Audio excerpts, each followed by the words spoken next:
La chapelle Sainte-Suzanne a été édifiée au XVe et XVIe siècle. Entourée de chênes vieux de 500 ans, immortalisée par Jean-Baptiste Corot sur l'une de ses toiles, elle est surtout connue pour sa voûte.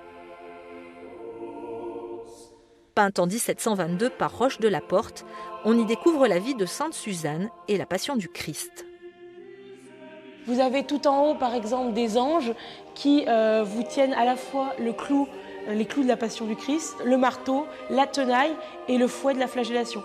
Vous avez aussi, par la même occasion, ici l'encou, qui est la mort bretonne, qui représente réellement une tradition dans la Bretagne. Mais aujourd'hui, la petite chapelle Sixtine bretonne est en piteux état. L'architecte des Bâtiments de France, mandaté par la commune, a fait son diagnostic et il n'est pas très bon. Outre le crépi qui part en lambeaux, le clocher édifié en 1757 commence à prendre des allures de tour de Pise. Il est fait en granit, alors que la chapelle est en schiste. Ce qui pose peut-être un petit souci, parce que le clocher étant plus lourd, puisque le granit est plus lourd, le clocher étant plus lourd, il pousse un petit peu peut-être sur la chapelle. Et comme le sous-sol est gorgé d'eau, il n'est pas stabilisé.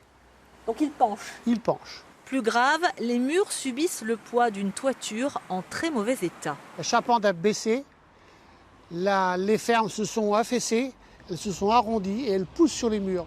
Ce qui fait que les murs sont bombés, aussi bien du côté sud que du côté nord.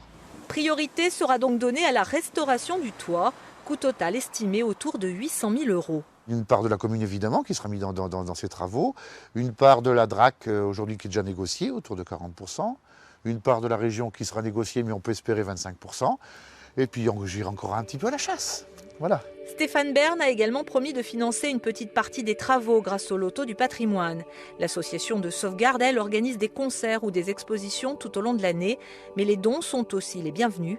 Les travaux devraient commencer en 2020 ou en 2021.